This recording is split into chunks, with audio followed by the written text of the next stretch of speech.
Hello students, आपका स्वागत है आपका अपने चैनल करियर क्राफ्टर्स में। तो आज हम लोग देख रहे हैं यूरोप में राष्ट्रवाद का, है ना, पार्ट 3। कितना देख रहे हैं हम लोग? पार्ट 3 देखेंगे। ठीक है, पार्ट 2 तक हमने देख लिया था। पार्ट 2 तक हम लोग जाना था मेजनी, गैरी, काउंट काबूर, है ना, इटली के एकीकरण, ये सब हम लोग जान लिए थे। तो इससे पहले जो अभी तक एप्लीकेशन इंस्टॉल नहीं किए वो एप्लीकेशन इंस्टॉल कर लीजिए, है ना। वहाँ पर आपको चैप्टर वाइज नोट्स और टेस्ट मिल जाएगा। ठीक है, इसका लिंक आपको डिस्क्रिप्शन में मिल जाएगा, वहाँ से आप डायरेक्ट इंस्टॉल कर सकते हैं।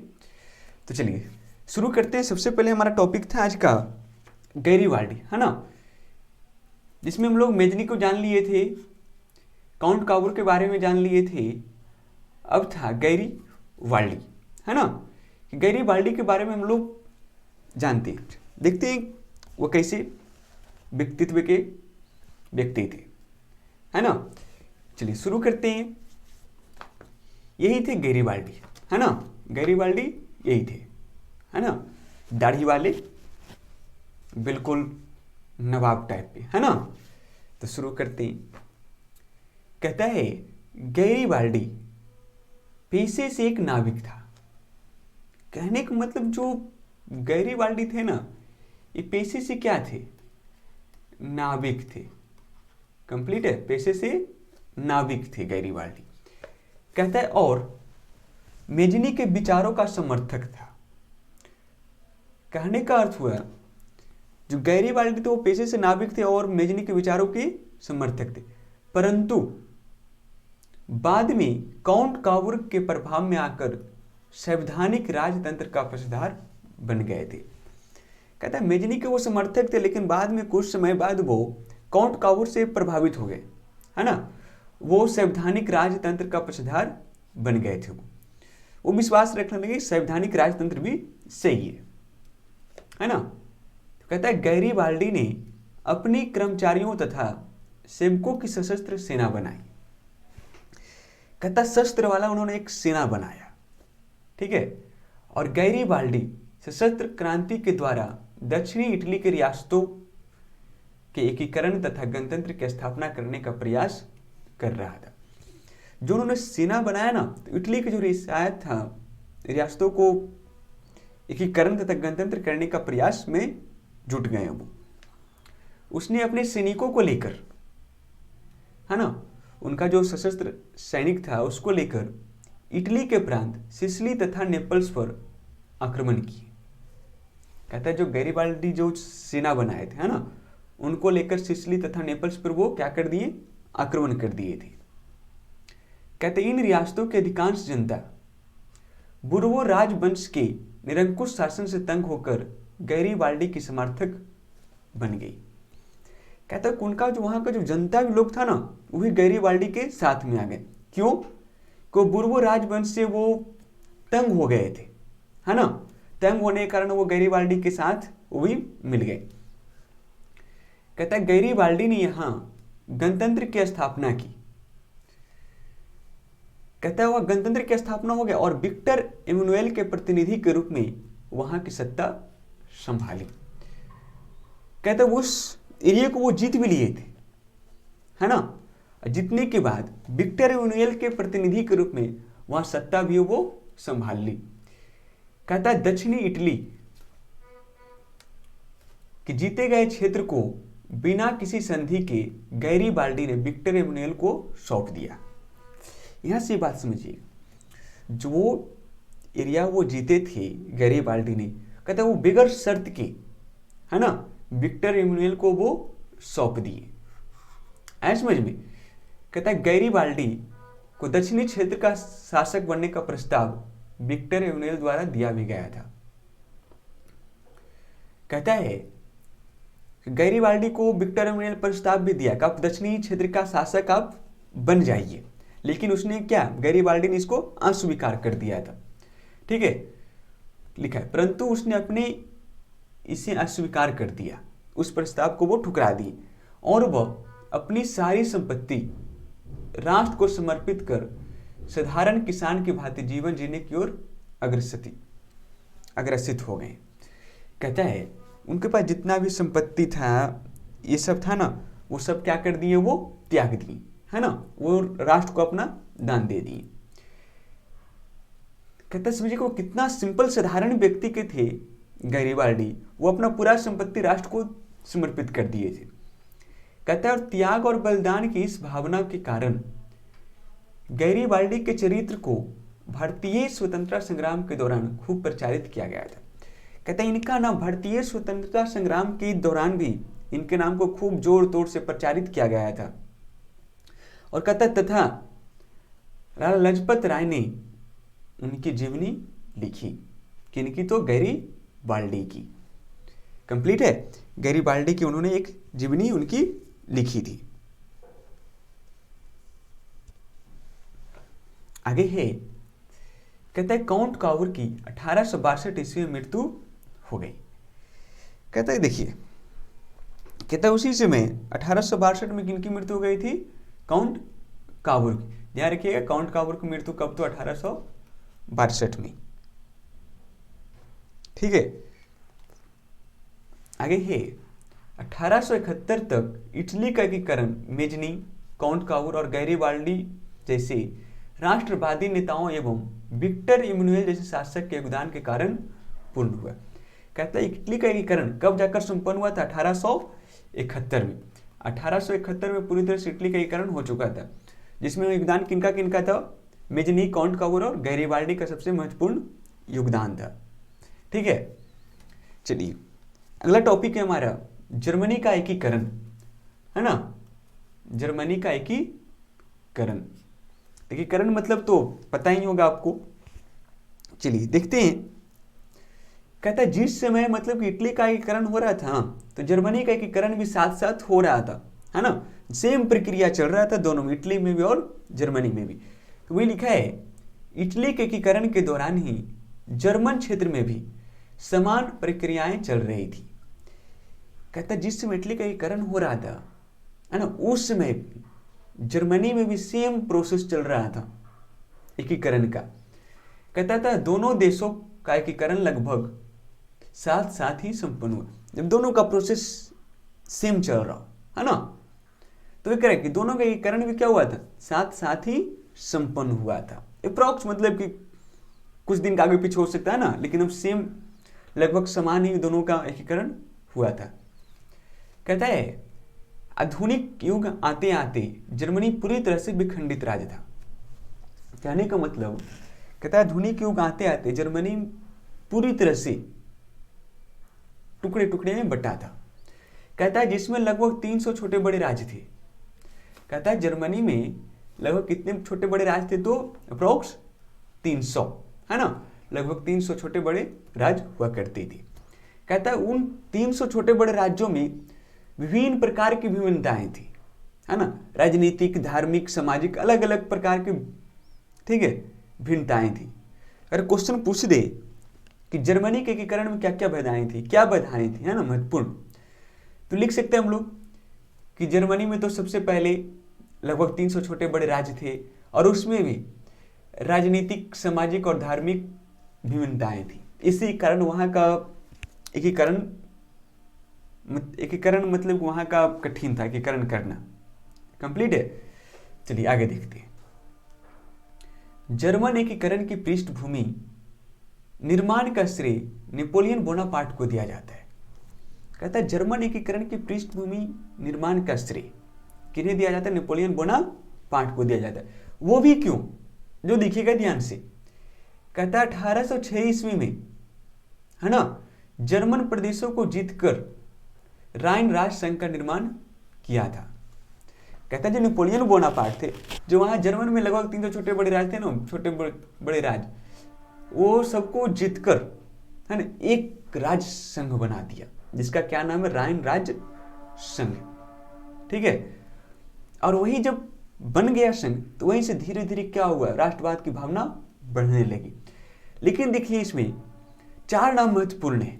ठीक है, कौन कौन, वो देखते हैं। हिगेल कांट, हमबोल्ट, अंडर्ट और जैकब ग्रिम।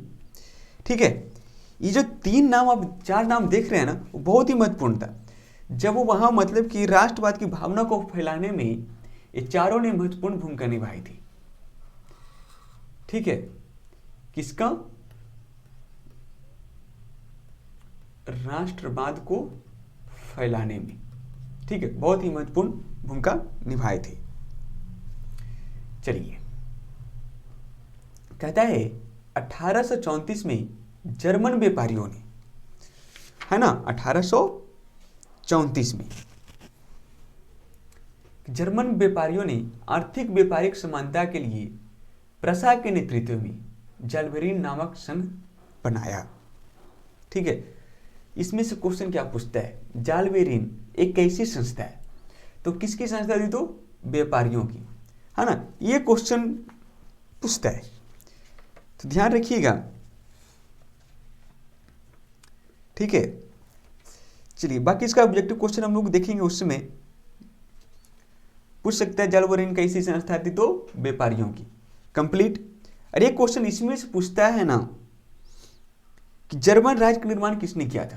तो किसने किया था? नेपोलियन बोनापार्ट ने। कंप्लीट है, यहां तक कोई दिक्कत नहीं होना चाहिए आप लोग को। अरे किसी प्रकार का दिक्कत होता है तो कमेंट करके हमें बताएं, ठीक है। चलिए, कोई दिक्कत नहीं। जाल्बेरिन एक संघ बनाया गया कब? 1834 में। कंप्लीट है, किसकी थी? तो व्यापारियों की, है ना। कंप्लीट। चलिए आगे देखते हैं हम लोग बिस्मार्क के बारे में। ठीक है, किसका? बिस्मार्क, यही है बिस्मार्क। ठीक है, दाढ़ी वाले चचा हैं, है ना। चलिए आगे देखते हैं बिस्मार्क के बारे में। बहुत ही अच्छे व्यक्ति थे। कहता है जो बिस्मार्क थे, कहता है बिस्मार्क जर्मन डाइट, डाइट मतलब क्या होता है? संसद, है ना। क्या होता है? संसद। कंप्लीट है। कहता है जर्मन डाइट में प्रसा का प्रतिनिधि हुआ करते थे। जो बिस्मार्क थे, है ना, वो जर्मन संसद में क्या थे? प्रसा के प्रतिनिधि हुआ करते थे।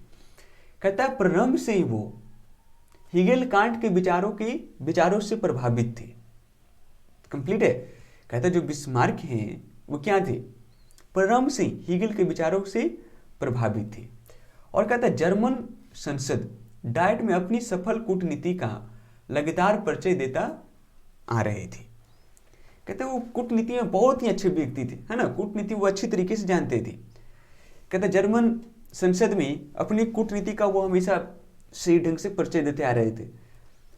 कहता है वो निरंकुश राजतंत्र का समर्थन करते हुए जर्मनी के एकीकरण के प्रयास में जुट गए।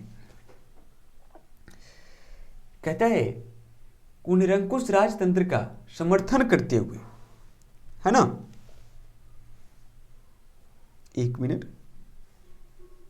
कहता है जर्मनी का समर्थन करते हुए जर्मनी के एकीकरण में के प्रयास में वो जुट गए थे। कंप्लीट है यहां। तो कहता है आगे है, उसने, किसने? बिस्मार्क ने रक्त और लौह की नीति का अवलंबन किया। ठीक है, रक्त और लौह की नीति का अवलंबन किसने किए थे? तो बिस्मार्क ने। कंप्लीट है, इसको ध्यान रखिएगा आप लोग, ठीक है।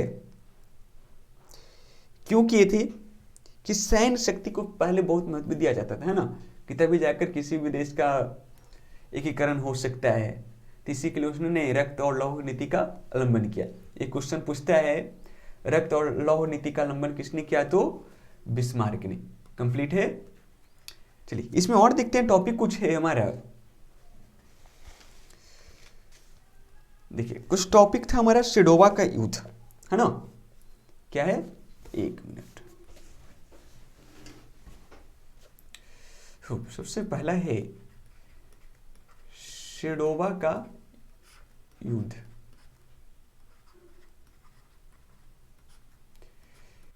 ठीक है, शेडोवा का युद्ध 1866 में। ठीक है, किनके बीच, है ना। तो ऑस्ट्रिया ने, किसने? ऑस्ट्रिया ने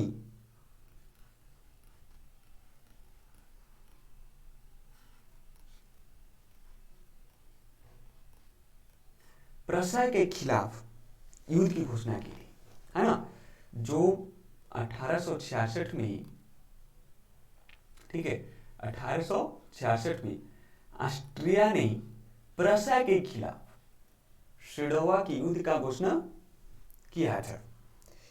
कंप्लीट है, कंप्लीट यहां तक। शेडोवा की युद्ध कब? 1866 में। किसने शुरुआत किया था? तो ऑस्ट्रिया ने। किसके खिलाफ? तो प्रसा के खिलाफ। कंप्लीट। यहां पूछेगा शेडोवा की युद्ध किन के बीच हुआ? तो ऑस्ट्रिया और प्रसा के बीच। कोई दिक्कत नहीं होना चाहिए, ठीक है। अगला है शेडोन। सेकंड क्या है हमारा? शेडोन का युद्ध। कंप्लीट है। कहता है 19 जून 1870, ठीक है, हाँ 19 जून 1870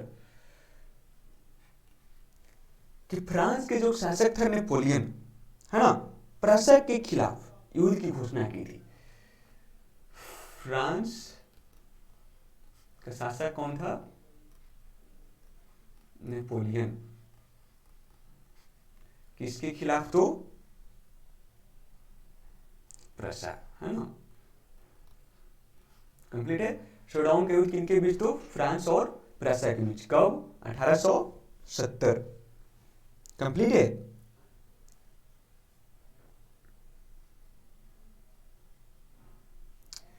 ध्यान रखिएगा दोनों। शेडोवा की युद्ध 1866 ऑस्ट्रिया और प्रसा के बीच शुरुआत हुआ था ना। शेडोन के युद्ध कब? तो 19 जून 1870 को फ्रांस के शासक नेपोलियन ने प्रसा के खिलाफ युद्ध का शुरुआत किया था।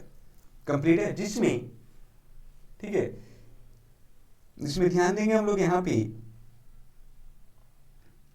इसमें फ्रांस, है ना, फ्रांस का बहुत बुरी तरह से हार हुआ था, ठीक है। इस शेडोन की युद्ध में फ्रांस का बुरी तरह से हार हुआ था। इसके बाद, है ना, एक आता है फ्रैंकफर्ट की संधि। फ्रैंकफर्ट की संधि कब? तो 1871 में, ठीक है। जब फ्रांस का बुरी तरह से हार हो चुका था ना, तब फ्रांस और प्रसा के बीच शांति समझौता, उसी क्या नाम है? फ्रैंकफर्ट की संधि। कब हुआ था? तो 1871 ईस्वी में। इसमें क्वेश्चन पूछेगा फ्रैंकफर्ट की संधि कब? तो 1871 ईस्वी में, ठीक है। ध्यान रखिएगा 1871 ईस्वी में फ्रैंकफर्ट की संधि हुई थी। कंप्लीट। दोनों क्यों हुआ था? तो दोनों राष्ट्रों के बीच शांति स्थापित की, है ना। तो कंप्लीट है। शेडोन का युद्ध, शेडोवा का युद्ध और फ्रैंकफर्ट की संधि, ये तीनों है जो महत्वपूर्ण है, ठीक है, ध्यान रखिएगा।